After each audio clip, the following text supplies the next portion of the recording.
My name is Amelia. I'm 49 years old. I work part-time and live with my husband, Benjamin, and our daughter, Sophia, as a family of 3. Our eldest son, Liam, is 26 years old, and a few years ago, he got married to Olivia, who was working at the same company. Upon getting married, Liam moved out, and he's currently in the midst of newlywed life. Perhaps influenced by Liam, even Sophia, who had always said she would never live alone, suddenly announced that she's leaving home.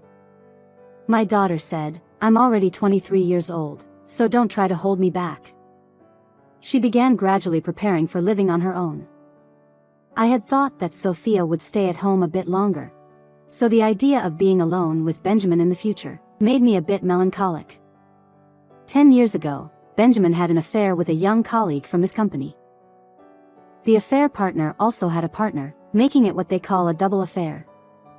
I later heard from Benjamin, but apparently, they both felt reassured by the fact that the affair was purely physical, given that the other person also had a spouse.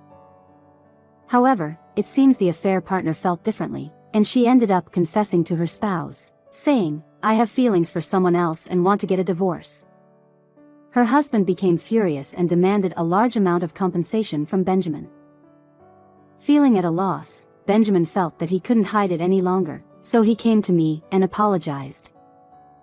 I was deeply surprised, and I felt emotions like anger and sadness, but Benjamin looked so pitiful, and I thought that even a century-long love could cool down. However, at that time, our children were still underage, so I didn't choose the option of divorce. 10 long years have passed since then, but I couldn't completely get rid of my distrust and disgust toward Benjamin. Because of that, I felt a bit anxious about living alone with him. But then again, we're both older. There's no need to worry about affairs anymore. I made up my mind and decided to forget about the affair, preparing to live alone with Benjamin. One day, I received a call from Liam, and he told me that he wasn't feeling well. The other day, Liam had mentioned to Olivia, "I want to go to the hospital." To which she responded, "If there's nothing seriously wrong, it's a waste of money. Can't you wait until the next health checkup?" But the next health checkup is 3 months away. Liam reluctantly agreed in the end, but this wasn't the first time something like this had happened. Previously, when Liam injured his foot and wanted to go to the hospital, she told him, "It's a waste of money to go to the hospital. Just leave it alone, and it'll heal on its own." She didn't give him any money for the treatment. I felt sorry for him after hearing this, so I gave him money to go to the hospital. Sophia said, "That's a weird wife." But I hadn't seen my son and his wife recently, and I thought I couldn't judge by the testimony from just one of them. Wasn't enough to judge the situation. I transferred the money to Liam for the medical fee and decided to wait and see. Then, one day, Liam came to visit me on a long weekend. Apparently, he came by himself because his wife went on a trip with her friend. Seeing him after a long time, Liam looked thin. Moreover, he was eating so much, as if he hadn't been eating anything at all. "This is delicious. More, please." He was devouring his food like a growing boy. "Mom, I need to talk to you." After finishing the meal, Liam began to talk with a solemn expression. "What's wrong?" "Well, you see. Recently, Olivia has been buying luxury items a lot. For about a year now, Liam has been giving all his salary to Olivia, and entrusted her with managing the household finances. However, recently, she had been buying only high-end branded items that she couldn't possibly afford to buy just with his salary, and he found it strange. Around that time, when Liam looked at the bank book he had been saving money in since he was single, he found that the savings of around $30,000 he had accumulated before getting married had dwindled to less than $5,000. When Liam confronted Olivia about it, she replied, "But, you know, limited edition bags and things like that sell out quickly, so I just used a little." She didn't show any remorse and admitted to using Liam's savings. "Just a little.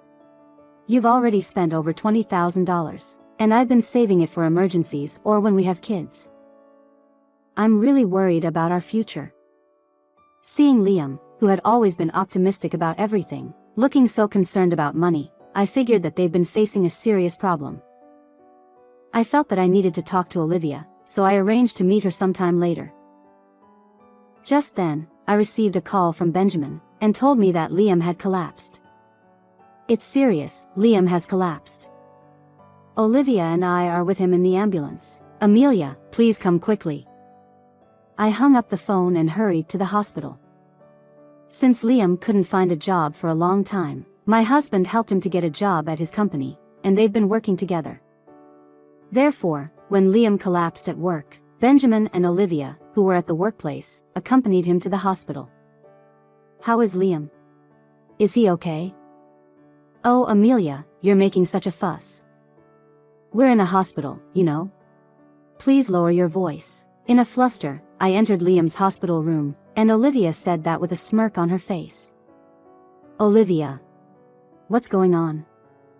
I questioned Olivia, who didn't seem to be worried at all, without thinking, but, come on now, Amelia, you're overreacting. She just laughed and evaded the question. How could she be laughing when Liam has collapsed? Even Benjamin, who had sounded frantic on the phone, now seems calm, casually sipping canned coffee, and he doesn't seem to question Olivia's attitude in any way. As I thought that it was suspicious, I asked Benjamina and Olivia to leave the room, so that I could talk to Liam alone. Liam, are you alright? What happened? Thanks for coming, Mom. But I just fainted a bit. Just a bit. Maybe because I haven't been eating much lately. Haha. Liam answered with a smile, trying not to worry me. Since Liam seemed reluctant to discuss the situation further, I decided to ask about something that had been bothering me. Haven't you lost too much weight recently? I've been so worried. What kind of diet have you been following? Liam lowered his gaze and awkwardly replied, well, you see, Olivia doesn't cook at home. It turned out that Olivia had stopped cooking altogether at some point, and recently, she had even stopped doing household chores. She only gives him $100 a month, and he had to manage all his meals for the month with that. Mom. Where is Liam? While I was talking with Liam, Sophia arrived at the hospital, looking anxious like me. As soon as Sophia saw Liam's face, she raised her voice and asked, Liam, you've been saying you're not feeling well for a while, why didn't you go to the hospital? She confronted him with concern. As it turned out that Sophia had known that Liam wasn't feeling well long before I did. Every time she talked to him, Sophia would say, why don't you take some time off work? You should go to the hospital. However, Liam stubbornly refused to go to the hospital. I have to work. Olivia switched from being a full-time worker to a part-timer, so it's not the right time for me to go to the hospital. Even though I had met him recently and sensed he wasn't well, I never imagined it would lead to him collapsing, and I blamed myself for not noticing his condition sooner. Actually, the money you gave me for my medical expense, Olivia told me to save it and didn't let me use it. When Liam told me, both Sophia and I almost went crazy with anger.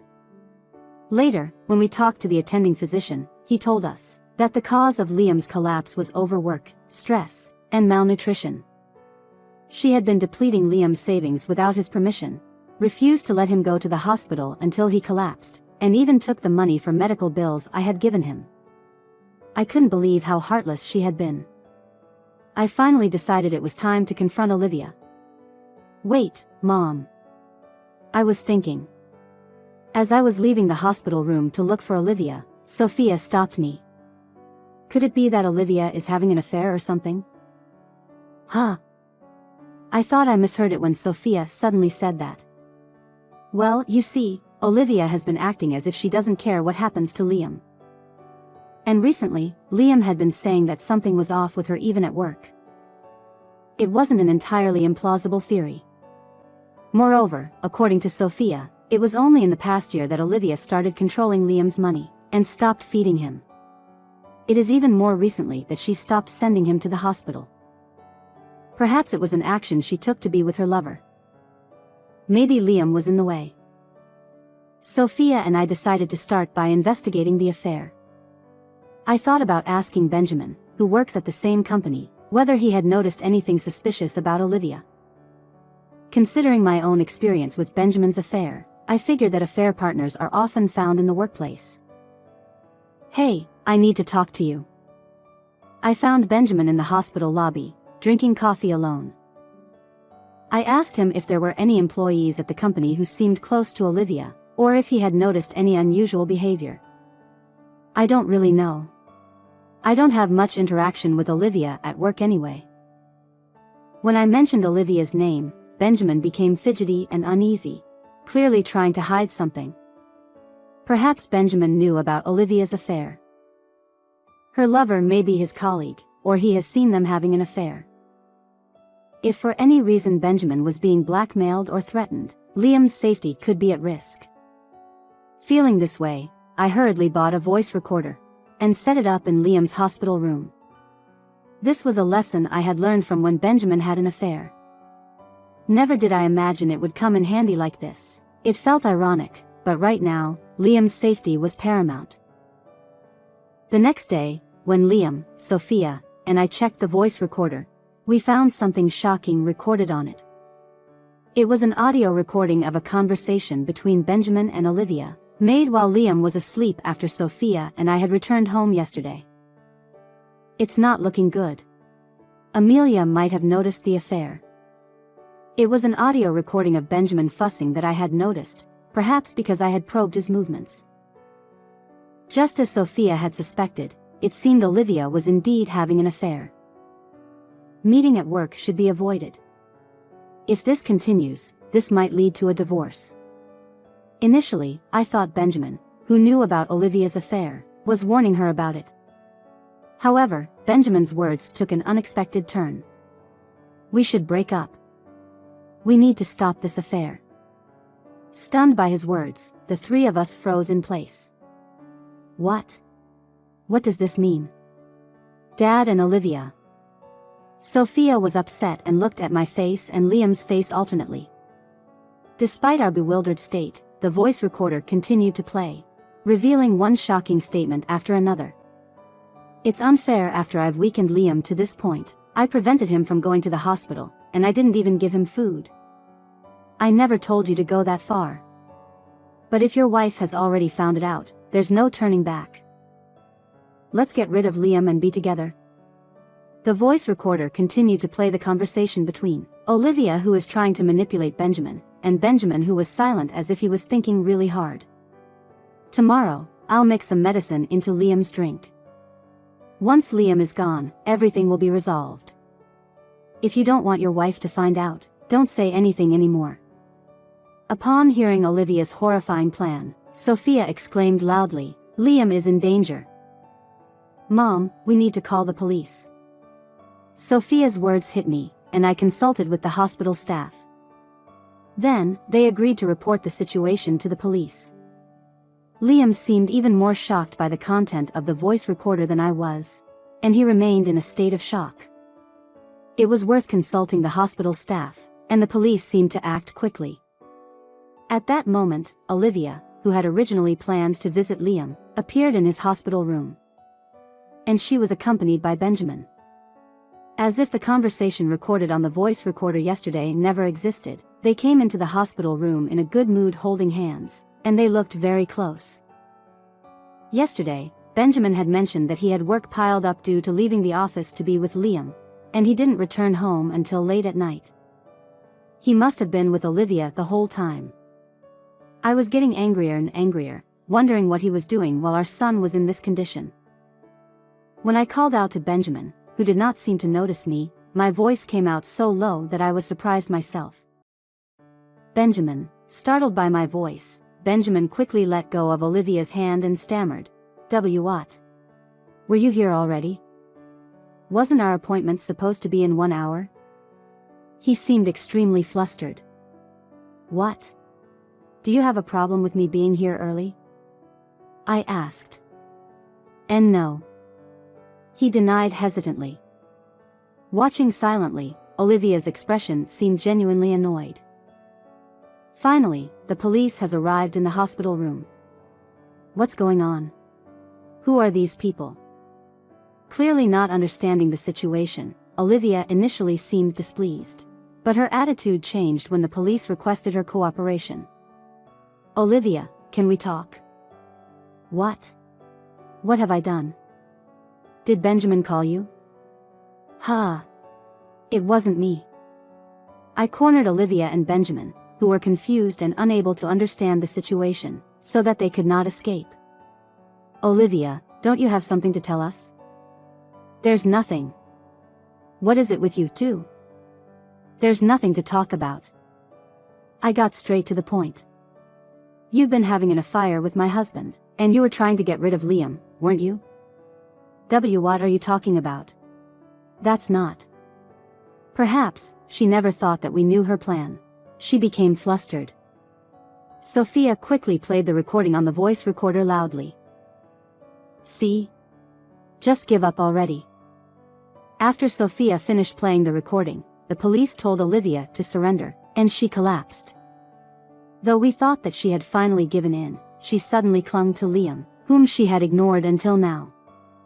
"It's not true, Liam. Listen." "Olivia. Why would you do something like this?" "I don't want a divorce. It was just a fling. I wanted the thrill of being involved with my husband's relatives, and I wanted the excitement of secret meetings at work." While tearfully pleading with Liam, Olivia started blurting out absurd things. As for Benjamin, he sat with his head in his hands, no longer trying to defend himself. "You've had an affair with my dad and it is disgusting. There's no choice but divorce." "No, I won't get divorced." "Olivia, do you even realize what you've done?" Even faced with such stern words, Olivia refused to back down, much to Sophia's exasperation. "How can you think that he can stay married with someone who tried to get rid of him? Give up already. There's no choice but divorce." Sophia's words resonated deeply with Liam, who nodded in agreement. Then, Olivia proposed an outrageous condition. "Fine. If you're really insisting on divorce, I'll demand alimony. I'm going to ask for $50,000 from both Liam and Benjamin. And if Liam dies, I'll collect the insurance money too." I was so dumbfounded that I could no longer speak, but since she had no clue, I decided to tell her clearly. "Olivia. What now? I won't lower the amount. You're the one who'll be paying alimony." "Huh? That's ridiculous. Women get alimony when they divorce." "If you keep saying nonsense, I'll demand the compensation from you, too." "Olivia, your mother-in-law is right. Let's go. We have evidence, after all." The police intervened to restrain Olivia, who seemed ready to pounce at any moment. "No, that's not true. That's not. Liam, help me." Liam was no longer even looking properly at Olivia's face, as she cried and complained. "Benjamin, please do something. We were in love, weren't we?" Olivia turned to Benjamin for help this time, but he brushed her hand away. "Enough already," he shouted in a voice unheard before, rejecting Olivia with a forceful tone. "Why won't anyone help me?" Olivia was taken away by the police just like that. Until now, Olivia, who had Liam and her lover Benjamin, was living a good life, doing whatever she wanted with Liam's money. However, she was put into a police car, and disappeared with a haggard face. "Well, Dad, why don't you explain what had happened?" After Olivia was gone, Sophia crossed her arms and confronted Benjamin. "Have mercy on me. It was a moment of weakness. I never thought Liam would end up like this. Would you have an affair with your daughter-in-law just because you had a moment of weakness? And besides, it's not even the first time for you. Sophia, did you know? 10 years ago, when Benjamin first had an affair, I debated whether to tell the children, but they were still in junior high and high school, and they were going through a sensitive period, so I decided to keep the affair a secret. That's why I never told them about Benjamin's affairs. I kind of figured out myself. Both you and Mom were acting strangely. I noticed too. Even Liam had noticed. I was disappointed in myself for not having been able to hide it from my kids. Don't be too hard on yourself, Mom. Dad is the one at fault. Benjamin couldn't say anything anymore. Just leave the house for a while. Please. All right. When you're ready to let me come back home, let me know. Benjamin, looking somehow diminished, with drooping shoulders, left the hospital room. 3 days later, Liam was able to leave the hospital safely. Olivia was arrested. Even so, neither Liam nor I were satisfied, so we hired a lawyer and demanded compensation from Olivia. Liam, of course, also filed for divorce. Olivia's mother sold off all the luxury items that Olivia had bought while they were married, and used the money, along with Olivia's savings, for compensation. Olivia apparently wailed, "They are my luxury items and my savings." Even at this point, Olivia's parents shouldered the remaining compensation that Olivia couldn't pay. Olivia's mother was in tears when Olivia did not stop speaking offensively, despite receiving so much help. I wonder where I went wrong in raising her. When my family and I heard this whole series of events from the lawyer, we were utterly amazed at how hopeless Olivia seemed. However, Olivia, who had been disowned by her parents due to this incident, was left with nowhere to turn. Since we don't know what Olivia is up to in the future, we also obtained a restraining order, so that she won't be able to come back to Liam after she is released from the prison. As for me, in the end, I had lost all trust in Benjamin, who had been unrepentantly unfaithful twice. The wounds that had started to heal over the past 10 years were now irreparably worsened by the most intense and awful situation, as an affair with our daughter-in-law. Not only that, but also because he didn't stop Olivia from trying to get rid of Liam, I realized I could no longer live with him, so I decided to get a divorce. Benjamin did try to resist, but perhaps realizing the weight of his own wrongdoings, he surprisingly agreed more readily than I had expected. Sophia promised to support Liam until his wounds healed, and put her plans for living alone on hold, and now I'm living happily with Sophia and Liam.